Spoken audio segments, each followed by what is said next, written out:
Welcome, one and all, to a very special edition of the NFC East Mixtape. It took 53 of them, but it finally happened. First of all, this is a very unique podcast presented by SB Nation. You can listen to it on the home of all four NFC East team feeds, Blogging the Boys, Bleeding Green Nation, Hogs Haven, Big Blue View, because this is the NFC Beast, the greatest division that the NFL has to offer. I am RJ Ochoa from Blogging the Boys. He is Brandon Lee Gowton from Bleeding Green Nation. BLG, happy April 19th, April 20th to you.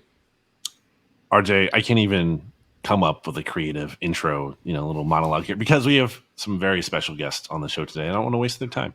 Okay, let's go ahead and get to it. So normally every episode is just the two of us, and we get a lot of flack from the Commanders fans and the Giants fans. Hey, get these guys on. Let's get them on. We've had Bryan Stabbe on from Hogs Haven. We've had Ed Valentine on from Big Blue View. But BLG, you and I, we're men of the people. So we brought in Bryan Stabbe. We also brought in Ed Valentine. The four horsemen are here together. Ed Valentine, how do you feel to be in the presence of so much greatness? I can't stand all your excitement, RJ. I just can't stand it. I can't deal with it. I don't know. I'm happy to be here, but all this happiness, I don't know if I can deal with it. Stabbe, you're the only one here who we'll just say has endured what you have as a football fan over the last lifetime. So do you feel different than us? Do you feel a little bit better because you have like a new thing that we don't have? Like we can't empathize with you on a certain level. New thing, like I mean, we did this. I mean, new thing, same thing. I mean, it's time's a tugboat. It's a flat circle. But I'm glad to be here. I'm not sure how I got here, but I appreciate the invite. The premise for today's episode, we did do this last year with Ed Valentine, so he is a seasoned veteran at the game, is what could each team do that would make you nervous? What could each team do that would upset you? So in one example, what could the Dallas Cowboys do that would be upsetting from an Eagles perspective, a Commanders perspective, and a Giants perspective? Ed, Stabbe, I know you know that we do go in the order of standings, and as the Dallas Cowboys are the reigning NFC East champions, it should be said 1,000 times by all of us in this room, we have to start with them. So Stabbe, congratulations to you. You're a recently engaged man. We're very excited for you and congratulated you last week. I know you listened. Thank you. I did. Yes, I did. Let's go ahead and start. What could the Dallas Cowboys do? They hold the 24th overall pick in the draft that would make you nervous. Yeah. I mean, when I look at this team, it seems to me, and again, like I only watched as much Dallas Cowboys football as I was obligated to do, but it seems the like sweeping of the Commanders. Just to be clear, the Cowboys swept all three of your teams. Yes. I feel like their kind of once vaunted O-line could use a bit of a boost if they want to keep Dak healthy. And as a now former Zeke Elliott fantasy owner, they need to give him a little bit more time and space to do what he needs to do to get back to where he was a few years ago. I also kind of felt like Connor Williams was a bit of a turnstile based on, again, what I saw.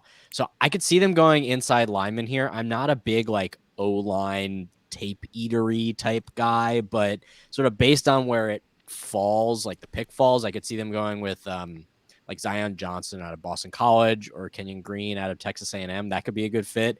They also, and this is going to be, I think, a recurring thing for all of these teams, could now use a wide receiver with Amari Cooper out the door. So there's a slot that needs to be filled there. So if they really go one of those two routes, I could see them becoming better in a way that would make me mad. Speaking from a Dallas Cowboys perspective, you have nailed kind of our top two fever dreams. There's Zion Johnson stands and Kenyon Green hives and things like that. Ed, you said last year when we did this exercise that you felt on some level that Micah Parsons was the best player in the draft. You willed him to the Dallas Cowboys. Thank you very much. And we all saw the results that unfolded as a result of that. Do you agree with Stabbe? If the Cowboys address the interior of the offensive line, do you feel like that's kind of building things back up to a place where they terrorized these teams once upon a time, like they did in 2021? RJ, before we get to that, I do have to. You're laughing because I think you know what's coming. I do have to put you in your place a little bit. As bad as the Giants have been, 5 consecutive double-digit loss seasons, it remains insanely satisfying to me that what you have to brag about are NFC East division titles. Oh yeah, That my life's is- pathetic. that- I'm fully that aware is- of this. That is insanely satisfying to me. I can tell it's also satisfying to BLG Yes. as well. You know, it just. It's interesting, Ed, given that the Giants have the longest division title drought. I mean, just pointing that out there. I mean, yes, but how many times have the Giants appeared and won Super Bowls since the last time America's supposed team even sniffed a Super Bowl? the America's team thing. Here we go. All right, Ed, let's go. RJ is literally wearing a shirt that says America's team on it, by the way. Just to put that out there. Now, to your question, the smartest thing the Dallas Cowboys could do, the thing that would make me the most nervous is to push Jerry Jones to the side and stop allowing him to make decisions. But what I would say, I would be insanely happy if the Dallas Cowboys want to continue their wide receiver carousel. Just go ahead, keep drafting wide receivers, keep churning that turnstile, go right ahead. Do what the Giants did a decade ago and allow the strength of your football team, which for several years has been your offensive line, allow that to fall apart, which is exactly what the Giants did around 2009, 10, 11, 12, when they should have been supplementing an offensive line that at one point in time was the best in the league, but was getting old. They didn't do it. They're still chasing the fix. So you go right ahead and ignore the offensive line in the first round. I'll be incredibly happy with that, but I'll be annoyed if they do the smart thing and draft Kenyon Green or Zion Johnson or Tyler Linderbaum, if you want to go that way, for all of my Tyler Linderbaum groupies out there. So, because I know they're out there, because I hear from them at Big Blue View all the time. Tyler Linderbaum was not a 30 visit for the Cowboys, so it doesn't seem like they're interested in him. They do have Tyler Biadasz, who they actually traded up to draft with the Philadelphia Eagles 2 years ago. The Cowboys, Ed, to your point, would effectively have spent 3 first-round picks in a 4-year stretch if they do take a wide receiver, having traded their 2019 first for Amari Cooper and taken CeeDee Lamb in 2020. BLG, your team might take 3 first-round wide receivers in a row. Do you agree with Ed that the Cowboys taking a wide receiver would be a commitment to the wrong side of this fork in the road? Do you agree with Stabbe that adding to the offensive line would be kind of getting back to where they made their bread, so to speak? Well, if you recall last year at this time, RJ and Ed, I was most afraid of the Cowboys addressing their offensive line then and getting, like, let's say, every Sean Slater. Now, obviously, they got Micah Parsons. It worked out for them. But my point, I think, had some validity in that I felt like the Cowboys season would be undone, not because the defense was bad, but because the offense wasn't going to be firing on all cylinders. And that could be potentially be undone by the offensive line not being the total strength that has been for them in the past. And that kind of happened. So I do think, like Stabbe and like Ed said here, that Cowboys need to address their interior offensive line. I think that's pretty obvious. You mentioned the prospects too, Zion Johnson and Kenyon Green, and having some versatility in there is really important because, Tyron Smith's going to miss some games at some point, but to not copy those answers and take it in a different way, there is something that's kind of makes me a little bit nervous that I've seen already, and that is the Cowboys are having Jordan Davis in for a pre-draft visit. And I don't think Jordan Davis is going to fall that far to where the Cowboys are picking. At least I hope not, because I hope the Eagles get him or have a chance to draft him. But if the Cowboys get him, I think Jordan Davis has the potential to, and I don't know that, he's going to be this scary monster. Ultimately, he wasn't obviously a great pass rusher in college, but you have a guy who's literally like the second most athletic draft prospect ever from a testing standpoint, and he's 6'6", 341. That's a monster. And you would put him on a defense that already has Micah Parsons and potentially could create even more lanes for him and drawing more attention. That scares me. The Dallas Cowboys have not drafted a defensive tackle in the first round since the last time that the Commanders won the Super Bowl. It was the 1991 number 1 overall pick when they took Russell Maryland. Incidentally, Maryland Washington, Commanders, everything. So I don't think that would happen. They love to ignore that position and just kind of bring in rotational guys, but I would love to be wrong. I would love anything that you all said because I want to see all of you be miserable and disgruntled, especially Brandon Lee Gowton, which means the Philadelphia Eagles have to suck. Stabbe, what do you not want to see the Eagles do? They, of course, have 2 first-round picks, one of 2 teams that we're going to discuss that have 2 or multiple first-rounders. They have already pulled off a trade, but they currently sit at 15 and 18 in the draft. You can answer that you don't want to see them trade up or trade down. Like, you can get creative with this. It's all up to you. Yeah, I think that the Eagles are going to be making some picks that are contingent on the guys that Washington probably doesn't take, because I do think that Washington takes a wide receiver in the first round because they really need one. This seems to me also to be a wide receiver heavy draft. Like, there's a lot of good options there. Knowing the Eagles and their history, they will go ahead and do whatever the funniest thing is that's possible by picking whoever they pick. It's going to be like the guy that it shouldn't have been. And I'm just like, I'm really relishing whoever that might be. And it doesn't even really matter who it is, because it's just like, that's how the cards fall. So I guess what would make me most mad is if they don't duff that pick at wide receiver. I mean, they have a couple of shots at it based on their recent and intermediate history. They probably will find a way to do it. So I guess maybe they could just scoop up the wide receivers and, play the numbers game there and hope that one of them works out. From where I sit, that seems like a pretty big need just to give some weapons and hope that, they have found the magic sauce, though I will remain skeptical until I actually see it happen. Ed, Stabbe didn't say it by name, but we should. The Philadelphia Eagles drafted Jalen Reagor, and they did so ahead of Justin Jefferson, just so that we're all aware. I mean, all cards on the table. They drafted Devontae Smith. They leapfrogged your New York Giants last year to do so. You really wanted Devontae Smith. Dave Gettleman pulled off the shock of the world and traded back. And Devontae Smith might not even be the best. He's definitely not the best rookie wide receiver from last year's class. He might not even be the second best because Kadarius Toney exists. Do you feel like getting the wide receiver right would be the thing that would terrify you the most from a Philly perspective?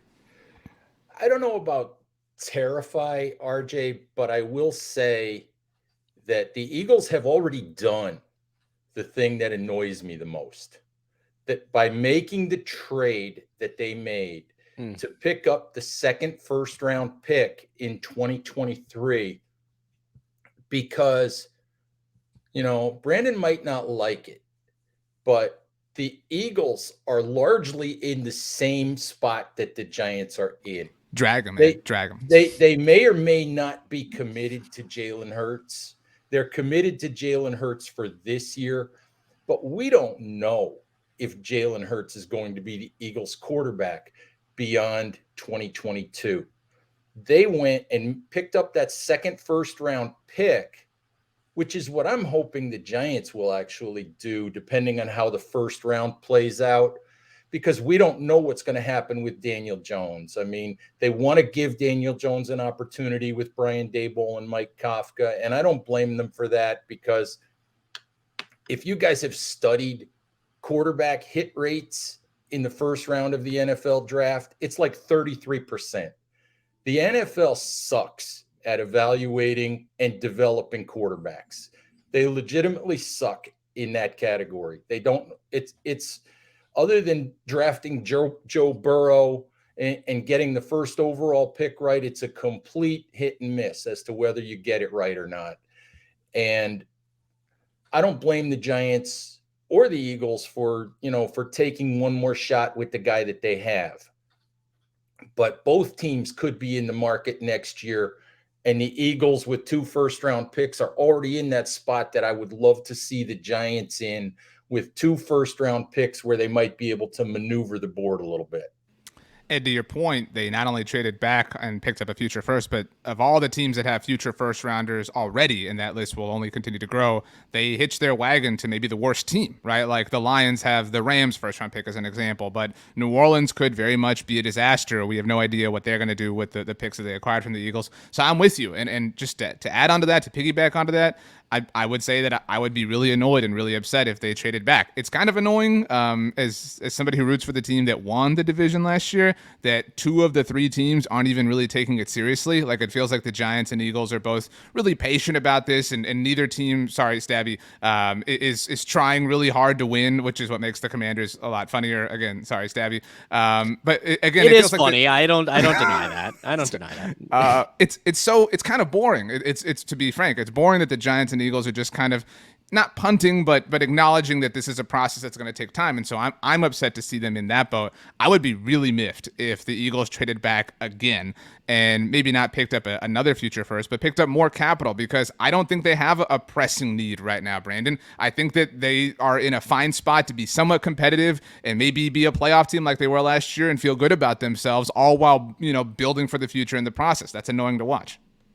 I think Ed hit on it. And in terms of like what they needed to do most was get that 2023 first round pick, because they need I don't think Jalen Hurts is very likely to be the guy, and they need that ability to pivot next year. And just because they have that doesn't guarantee they will, because as I've said, there's 4 other teams that have 2 first round picks next year. So don't even know for sure if there is a light at the end of the tunnel for the Eagles when it comes to the quarterback position, just because you get that first round pick. But that was really big. The thing I want them to do the most is try to find needle movers, guys who can be special. I think Jordan Davis has that potential as someone who is just so rare of an athlete. And then someone like Jameson Williams, who had 19.9 yards per reception last year. Like, that is just a crazy mark. I know the injury knocks him down a little bit, but you have to find guys the Eagles just need like more blue chip talent, guys who can be special. And I think that's kind of what they need to do most. So if they take, if they're swinging for the fences on someone, I'm okay with that. Well, hopefully they miss. Ed, I said that the Commanders were funniest, but we do go in the order of division standings, which means that they are next, which means that your Giants are last. So thoughts and prayers to the Giants, but we'll get there. We'll get there. I got nowhere to go, RJ. Well, we can go to you first, Ed. The Commanders are one of 2 teams that only have a single first-round pick. Ron Rivera has made sure to let everybody know how seriously he is taken this year. That they looked under every rock for a franchise quarterback. They sit with the 11th overall pick, where your New York Giants sat last year. Maybe had the Commanders been there last year, maybe they would have been the team to take Justin Fields instead of the Giants trading back with the Bears. Obviously, a quarterback would be kind of strange or kind of weird for the Commanders this year in the first round. Stabbe mentioned wide receiver as a need. Is that it? Like, are we worried that Terry McLaurin situation is kind of hanging over the Commanders' heads, even though he's a team leader, as Adam Schefter made sure to remind us all? Would that be what bothered you the most, or are we all just accepting that Carson Wentz will doom this season no matter what they do? Well, RJ, this is not high-level analysis. I'm not even sure it adds much to the show, but I worry about very, very little that the Washington Commanders do. All right. Even as the perennial last place losing team, I worry about very, very little that the Commanders do. I mean, if they happen to get this right, I mean, let's put it this way. The only thing that would annoy me is if Kyle Hamilton happens to fall to 11 and the Washington Commanders are the team that is smart enough to make that pick. Because for me, BLG used the term needle movers. And I don't care. I don't care about position value or any of that stuff. For me, I don't care about 40-yard dash times and any of that. Kyle Hamilton is a needle mover. He is a guy that changes whatever secondary for whatever team is smart enough to draft him. And in the right scenario, I'd love to see him with the Giants. But if he falls that far and Washington is smart enough to grab him, I think that would annoy me. It'd be particularly funny for all of us because the Giants would have at least passed on him once, maybe only once if they do successfully trade back, but maybe twice if they're unable to. Brandon, this is our 53rd volume of the mixtape. Again, it took 53 to get all of us here together at the same time, but technically our 54th episode because we did have, I don't know if you know this, Stabby, the emergency mixtape when Carson Wentz was traded to the Commanders. So do you agree with Ed that did that really warrant an emergency episode? we had our finger on the trigger. We were ready to pull that. I mean, you know what I mean? So we needed something to give us an excuse to kind of fire off the bat signal of the NFC people East were mixtape. clamoring for it, so we had to answer. But we kind of talked then, Brandon, again, sorry, Stabby, how like that just ruined whatever hope the Commanders had this season. So do you agree with Ed that like, the Kyle Hamilton thing, I think is maybe it's going to be tough to beat that answer. Is there anything that Washington could do that would make you maybe not be terrified or nervous, but would make you, the meme, the guy like playing video games that's relaxing and then sits up and starts taking it seriously, like maybe be that way when it comes to the Commanders. Poor Stabby. He takes his time out of his day to come on, and RJ is just like crushing him. Like Ed's the one who said it. I'm just navigating the waters. That's I all. think you're. Hey, I'm the troublemaker. I'll admit it. I'm the troublemaker. Can I go make a coffee or something? I can come back when this is all over. It's like, why don't you just sit here, Stabby, and we'll all just Stabby, we still have Manchester United. Don't worry. Oh yeah, that's going great. Sure. The biggest thing, Kyle Hamilton is a good answer. Derek Stingley in that mold. I think if he falls there, although like if he goes to Washington, I might kind of be like, okay, then Derek Stingley is definitely not going to work out then. Like, I don't know if I have the faith he's going to succeed there, but there would at least be like a ceiling there. The number one thing though that would scare me is the Washington Commanders adding Jameson Williams. I think that's really scary. A guy like, for all of Carson Wentz's faults, he can throw the ball down the field. I've seen him do it. Like he can throw the ball deep, and I don't know. And too often he overthrows his target. I don't know if he can overthrow Jameson Williams because that guy can run down the field and he is fast as heck. And again, maybe I don't fully trust Washington to be the team that gets him back on track and handle his recovery right. But I would be scared of the upside there. I think they have to get a receiver. Obviously, I said I wanted the Eagles to take Williams too, so that would be a factor for me. But like if they're taking, let's say, Drake London or even maybe Olave, I'm just not as scared as them getting someone with the upside of Jameson Williams. So that would be kind of the scary pick for me. Stabby, just so you know, 2 years ago, BLG had his favorite wide receiver draft prospect stolen from him by a team in the division because Bleeding Green Nation was obsessed with CeeDee Lamb, who now wears number 88 for the Dallas Cowboys. My answers are very similar for all these teams, which I don't think is shocking, just given the position that the Cowboys are in.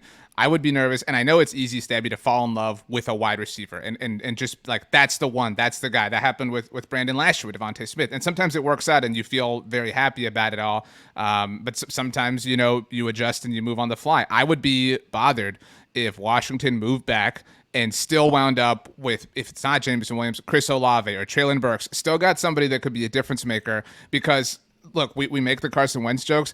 I don't think he was awful last year. I think he was a very similar player to Matt Ryan, which is why I think the Colts are more embarrassing than the Commanders, to be honest with you, Stabby, and to give you a boost in some way.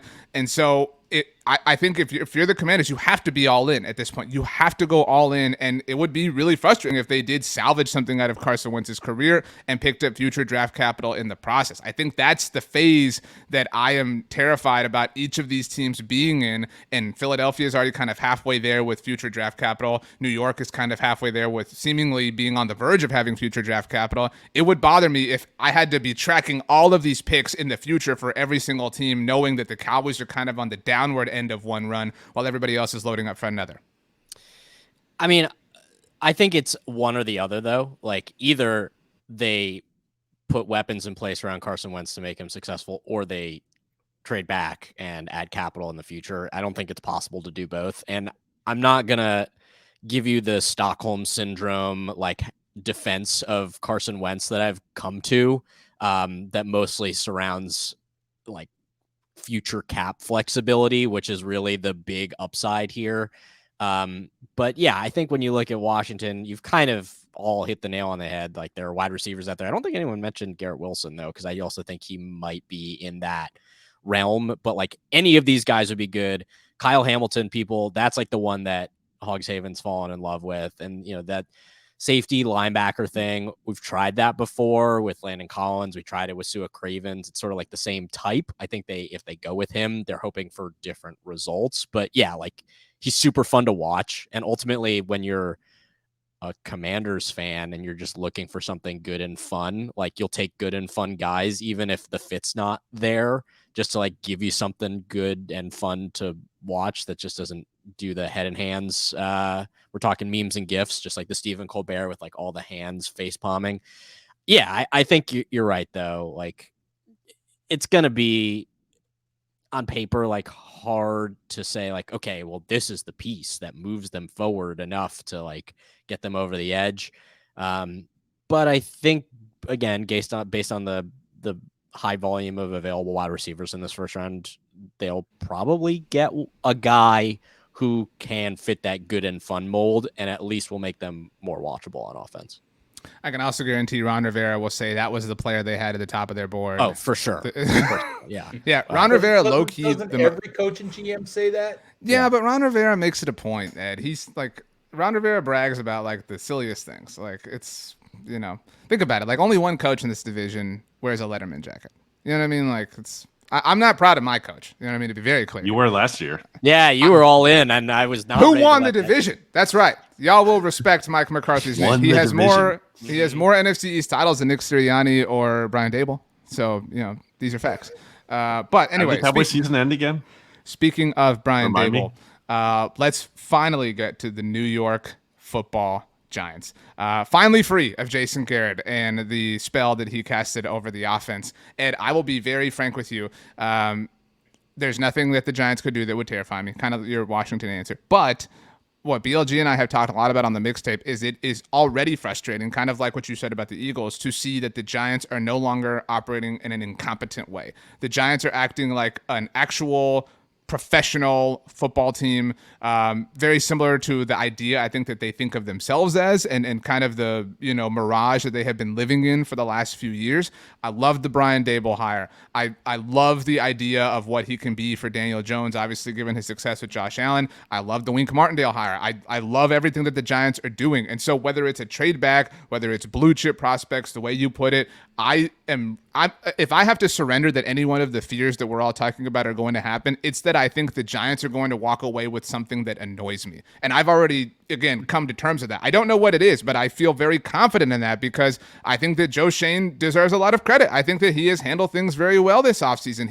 We talk about the messes that the Cowboys or the Eagles or the Commanders are, and I think that they're more like polarizing messes and more funky messes. The Giants have been kind of an organized mess. Like they're just really good at, like they have their family fight in the car on the way to the big family dinner with the extended family. And then when they get out, everybody puts a smile on and they shake hands, whatever. And then they go home and cuss each other out.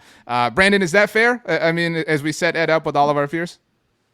I have no idea what you're trying to say half of the time, Yes, but I will give you my opinion on what makes me most afraid of the Giants. And I think it's pretty simple. It's like the Giants, if they trade down and enter this mix of teams that include the Eagles next year in that hunt for a quarterback next offseason, that's pretty concerning. And I think they're just in such prime position to do it with picks 5 and 7. I think, 5 is really the sweet spot there with the Carolina Panthers picking at 6. And it's just such an obvious point that teams feel like they might need to jump up to get a quarterback there at number 5. I think you might be able to get a really good haul. I mean, the Eagles got a good haul for what they did. And they're in the middle of the first round. And when you look at the precedent of that, there really isn't one. When you're looking at the trade downs that get you a future first round pick, it's where the Giants are. So I think they're in a really strong position to do that. Also, Ed talked about what plagued the Giants for so long, or what caused their downfall, and the just total neglect of their offensive line for years, still ongoing. And they're a really good position to both trade down and still pick up a top tier offensive lineman. And depending on the way the draft goes in those first few picks, and if there is a trade up for a quarterback, so really this would kind of be like a double whammy for all the NFC East fans outside of the New York area, would be like a top tackle, like let's say Evan Neal being pushed down. So the Giants getting him and getting a future first round pick. Like that would be a really concerning thing. Not so much for this season and thinking the Giants are going to turn it around this year, but very much so that they are closer to being on the right path or are on the right path. So I would hate to see that. Stabby, before you give your deepest fear and really just deepest insecurity, we're learning about you and putting you under the microscope here. Yeah. Which quarterback do you think has a higher chance of turning it around on the whole of their career, Daniel Jones or Jalen Hurts? I think it's Daniel Jones, and I think a huge reason for that is the presence of Brian Dable. I mean, I don't know. BLG really hates Jalen Hurts. I think he probably agrees that it's Daniel Jones too. But which of those two are you more concerned about? Because I like hearing BLG's fear that the Giants could pick up draft capital. What would be like extra annoying, like annoying to the nth degree, is if they do pick up all this extra draft capital in the thought of picking up a future franchise quarterback, and that Daniel Jones turns it around, and so they don't have to spend that on a quarterback. I mean, which of the two are you more concerned by? I think that we've seen out of Daniel Jones what we're gonna see out of Daniel Jones. I'm not attacking Ed's family. Wow. I'm not really in there though. I know you guys are talking a big game on Brian Dable. I love that pick, mostly for the mostly for the aesthetics of it. Like, I know that Game of Thrones references are out of vogue at this point, but I feel like in the same way that there has to be a Stark in Westeros, there needs to be like a refrigerator shaped, fully rectangular, red faced man patrolling the sidelines in New York. It just like, or Winterfell. Oh my gosh, I duffed my reference, but just like a total, like a ruddy, red faced, big hulking guy. That's just like, that's New York Giants football, man. Like, that's really what it's all about. So I don't know. I just like, I'm curious, and I have like guys that I think would be good here. I think Evan Neal would be awesome. He reminds me of Trent Williams. Like, he's big and strong and fast. What's to say, and we're talking about like quarterback development, why are we like totally out on the idea that they draft Malik Willis and then sit him for a year and like let him do that development and try to light a fire under Daniel Jones and like see what they've got? Because I hate this idea of throwing rookie quarterbacks to the wolves. It like works so poorly for the majority of the time. I think there are a lot of quarterbacks whose careers would have been better served to sit and watch and learn for a year or two. Like, could the Giants be a pick to do that here, given their flexibility? Ed? I would be absolutely shocked if the Giants did that. I think that the Giants have pretty much telegraphed their quarterback intention here. And I think they did that by signing Tyrod Taylor. I think that especially Giants ownership wants to give Daniel Jones this final opportunity. And again, I don't blame them, for the simple reason that you've been through, this will be Jones's third head coach. It'll be his fourth offensive coordinator. You haven't put a good offensive line around him. They tried to bulk up the receiving core last year and everybody got hurt. Saquon Barkley hasn't had a healthy season since 2018. And it's just hard to find the right quarterback. I think they have telegraphed their intention here. They're going to give Daniel Jones the opportunity this year. They're not going to draft a guy to sit behind him, at least not in round one. There's a little nagging voice in the back of my head that wonders if they might take a flyer on Sam Howell on day two if he's sitting there at 36. But what they're going to do is give Jones this year. If he doesn't show them what they want to see, they'll start Tyrod Taylor in 2023. They'll draft somebody. They'll develop that player. By the end of 2023 or 2024, the beginning of 2024, that quarterback will be their guy. Ed, we've all talked about the prospects of New York trading out of one of their first-round picks and picking up future draft capital. What's a successful draft for the Giants if they don't? If they have to sit and pick, whether they don't get an offer or they don't get an offer that they find appealing, obviously their pick is the fifth one, and New York's that was a successful trade down. Obviously, you get a top 10 pick anytime that happens. It's successful. Oh. So 5 and 7. What constitutes a success if the Giants make those picks? That's easy for me, RJ, because I have been pointing at what I think is the home run draft for the Giants if they sit at 5 and 7. I've been pointing at it for weeks. I think it's Sauce Gardner and whichever one of the three offensive tackles they like, or if they want to take Sauce Gardner at 5, whichever one's left at 7. Listen, I love Ike Ekwonu. I would love to watch this guy, drive defenders into the turf, for the next 6, 7, 8 years. But, Evan Neal would be tremendous because he's a day one starter at right tackle, a guy that could move into to guard if you wanted him to. And I keep hearing it and I buy it that the Giants love Charles Cross. We're doing a thing at Big Blue View 7 for 7 because Joe Shane said he wants 7 guys that he wants to enter the draft with 7 guys he'll feel good about if he has to take any of them in the top 7. And Charles Cross is in my top 7. He's the cleanest pass protector in the draft. I don't want to hear that Charles Cross can't play right tackle because he's 21 years old and he can learn.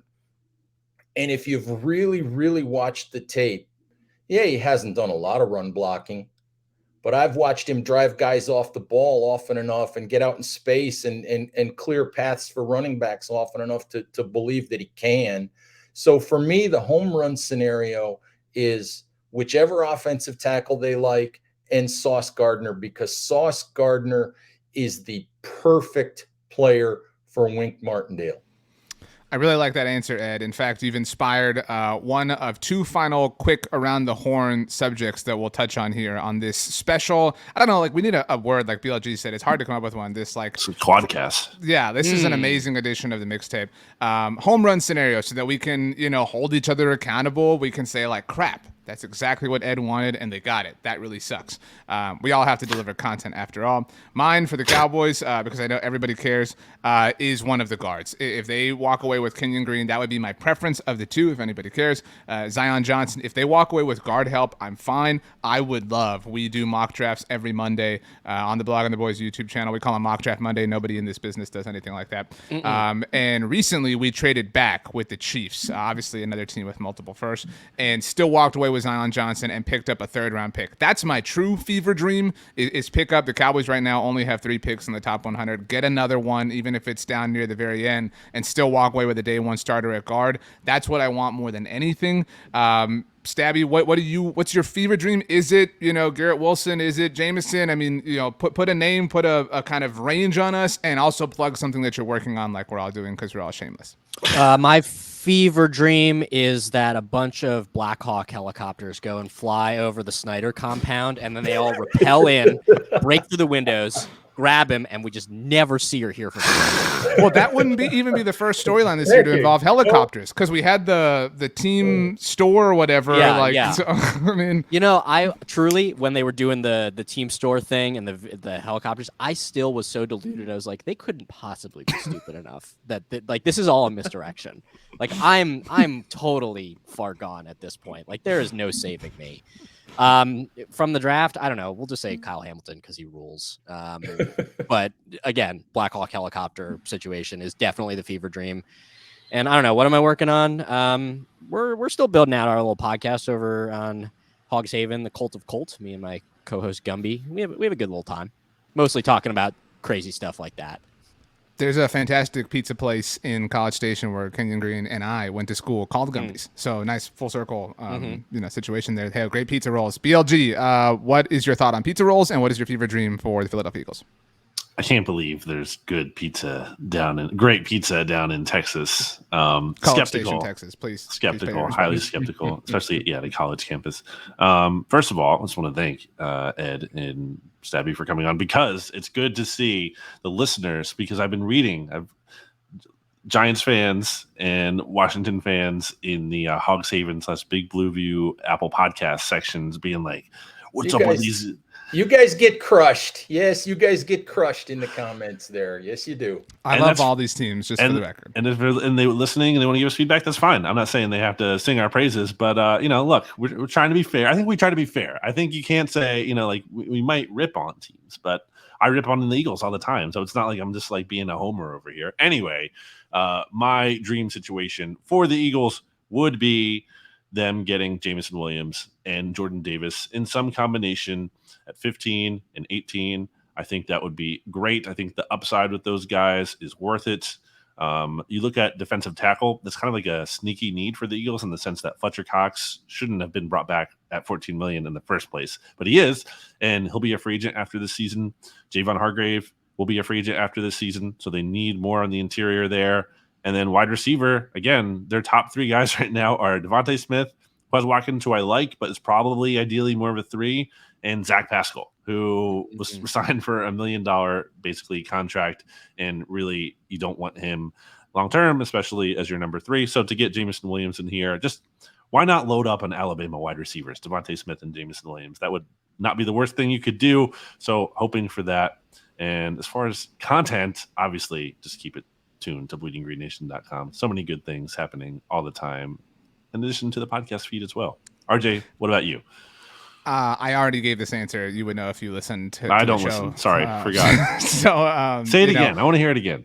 Well, I said that, with, No, again, I don't the want to hear whole it again. A&M Don't say it thing, again. Kenyon Green, whatever. Anyway, final question for all of us. And we got to do this again. Like, this isn't like a lame thing. We're like, oh, we got to do this again. No, okay, we're actually going to do this again. We'll No, we're definitely not at the very gonna do least it do again. it before the season starts. But this is before the draft. That's fully acknowledged. We're recording this, so everybody knows, on Tuesday, April 19th, 2022. They can listen to it on any of these podcast networks. They can also watch it on the Blog of the Boys YouTube channel or the Bleeding Green Nation YouTube channel. So we're all on the record today. Things will change, but we're going to go in ascending order as far as division standings from last year, which means Ed Valentine, you are first. Shout out to Joe Judge, who did beat the Philadelphia Eagles. Who wins the NFC East in 2022? Well, I'm going to pick the Eagles for the simple How reason. dare you, Ed? For the simple reason that nobody wins the NFC East twice in a row. Mm-hmm. And the Dallas Cowboys, and you always hate me for saying this, RJ, the Dallas Cowboys are always less than they should be. Oh, for sure. I would agree with that. I hate you for making me forcing me to acknowledge it. It's totally true. But yeah, I mean, I don't enjoy that. Wow. Any other pain you want to cause me, Ed, or should we go to Stabbe? I mean, Just you can move on now, because I could sit here and cause you pain for the rest of the afternoon. Stabbe, I would be remiss if I did not remind you that you picked the Commanders to win the NFC East last year. You doubted the Cowboys and the legend of Mike McCarthy, and you had to eat all that crow. So who wins the division in 2022 and why? This is the story best of a time. girl. This is Crowder yeah. River? This is the story of the NFC East. Yeah. I mean, here's the thing. You talk about ripping on one another, at least for Commanders fans, and I actually think it foots the bill for all of us. No one rips on our team harder than anyone other than ourselves. Years ago, not that many years ago, Bruce Allen, the now disgraced Bruce Allen, said that we were winning off the field. This is the best time of the year to be a Washington Commanders fan because they haven't lost anything yet. And so by virtue of that, I'm going to go ahead and say at this point on April 19th, 2022, the Commanders win the division. Boom. I thought you were going to say this was the best time because the Capitals are usually in the playoffs. That was honestly thought you were that gonna too. Yeah, Caps. They had a huge win last night over the Avs. Are we doing Caps talk next? Because I'm ready for that. No, I could talk hockey for a long time.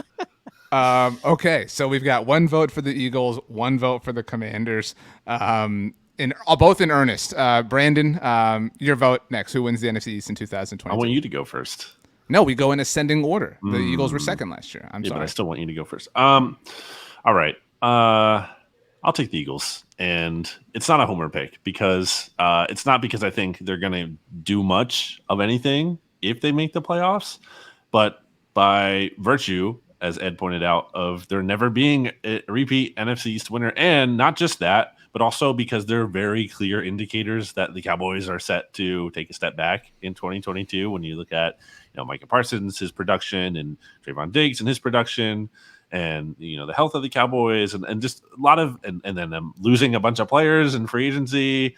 Like, there's so many signs that point to the Cowboys kind of regressing, taking a step back. Maybe not to, being a terrible team, but just not being the team they were last year, at least for a good portion of the season before they ultimately ended the season in very embarrassing fashion, where I feel like we don't talk about that enough, about how the Cowboys, it was probably the most embarrassing end to anyone's given season, just the way the clock ran out on them. I mean, the Colts are obviously up there with how they got eliminated, but if we're talking about the playoff teams, and maybe you want to throw the Packers in there, whatever. In any case, I think the Eagles have such an easy schedule next year too, and for all their faults, we've seen them being able to take care of easy teams. That was very much what they did in 2021 to make the postseason ultimately. So it's really not having a belief that they're going to get over the hump as much as it's kind of going to be an extension of the 2021 season, and they're going to beat up on the bad teams because they can do that, and they're probably going to lose to the good ones. So they might make the playoffs, and then they'll lose in the first round.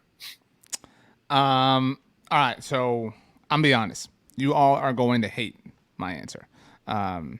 And I agree with a lot of what Brandon said. I agree with a lot of what all of you, except for you, Stabbe, obviously. And this is a division for anyone who, Ed, you mentioned it, but this has not had a repeat champion this division since 2004. Just so everyone is fully aware. All of the listeners. Who last did it? You're about to make me the only one here who didn't pick his own team to win the division. RJ. Yeah. The Dallas Cowboys have not been playoff teams in consecutive seasons since 2006 and 2007. The Cowboys won 12 games last year. They have not won double-digit games in back-to-back seasons since 1995 and 1996. They are generally a team, and I acknowledge, and I think you all would too, that like who the Cowboys were in 2008 has nothing to do with who they are in 2022. But that is a weird thing. The NFC East thing is a weird thing. There are weird coincidences that are somewhat, sportsy or whatever. But I think that they hold true. I think that the Cowboys really over-delivered and not were in over their skis, but benefited from the positive side of the spectrum a lot in last year's season. Obviously, with Micah Parsons' sacks and Trayvon Diggs' interceptions. And I think that the Eagles were very similar in that sense. I think the Eagles really over-delivered. I think last year we saw the very best version of Jalen Hurts that we will ever see, and he still wasn't that good. So I think that the New York Giants are going to win the division. I think that they will benefit. You don't. I really do. You don't. Hear me out. I really think that. So you touched on the schedule, BLG. The whole division faces an incredibly friendly schedule. The whole division gets to play the NFC North, right? And so the Packers will beat all four teams, right? We're all like fully acknowledging of that. The Vikings are a little bit cute, whatever, but the Bears and the Lions, cool. The Giants get to play the Panthers, and they get to play the Seahawks without Russell Wilson. The whole division gets to play the AFC South. So like we're talking about, and then obviously get to play each other. I don't think the Cowboys will sweep the Giants. The Eagles did not sweep the Giants last year. I mean, I think the Giants are due for an 8 to 9 win season, and this isn't the like NFC East that like the national narrative makes it out to be, but it is not a division that would require some Herculean effort to win. I could see the Giants putting together, sorry Stabbe, a 2020 sort of Washington season that really means nothing, that is ultimately just kind of one that leaves them as the last team standing. My pick right now is the New York Football Giants. They're going to have 2 top 10 picks potentially influencing their team. Like that goes for something. I mean, Ed, your thoughts? I was surprised to hear you say it, RJ. What's really interesting, you talked about Brian Daboll, Joe Shane, both came from Buffalo, both they helped in rebuilding, a downtrodden franchise. And what's really interesting is you go back and you look at the Bills when they started that whole rebuild. They overperformed in their first year of that rebuild.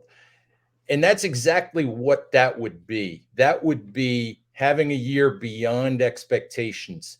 And the Giants have added a whole bunch of quote unquote competent veteran players. I mean, that's the sort of ideal home run scenario where Daniel Jones turns into something he hasn't been yet, where Saquon Barkley stays healthy, where Kenny Golladay gives them the kind of performance that they thought they were going to get, where everything goes right for the Giants. I'm certainly not expecting it, but this is the NFC East, and Lord only knows. Even the Commanders might win it. Just for the record, even the Commanders might win it. So we're all clear. Trayvon Diggs has caught more passes from a Giants quarterback in the end zone at MetLife Field or Stadium than Kadarius Toney and Kenny Golladay combined. But not more than Andrew Thomas. That's true. This was awesome. To BLG's point, I hope the listeners and viewers all enjoyed hearing the beautiful voices of Ed Valentine and Bryan Stabbe and seeing their beautiful faces if you watched on YouTube. Ed, Stabbe, do either of you have any closing statements, closing sentiments, closing words of wisdom? Stabbe, you can go first.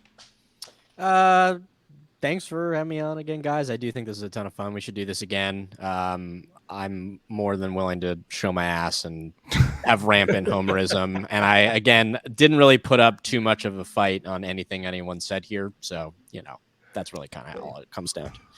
Ed, No, just thanks for finally getting the band together here for, per se. So I mean this was fun and we should do it more often. BLG, it truly is like, this is Spider-Man No Way Home. Is really what's happening here. It's all of us together right now. We're all the same person. Yeah, exactly. We really are. We all are all the same person. I'm the Tobey Maguire one, I think. Damn it. Yeah, sorry. Why? Why do you think that? It's the best one. Well, like both, I had an emo phase, kind of like he did, I think. Nice. Okay. Like My Chemical Romance emo or like Hoobastank emo? Yeah. Shout out. Yeah. Okay. Right on. MCR. Helena, great song. Thank you for the Venom. Great song. Brandon, send us home as you always do. The final 9 million words belong to you. Famous last words. Nice.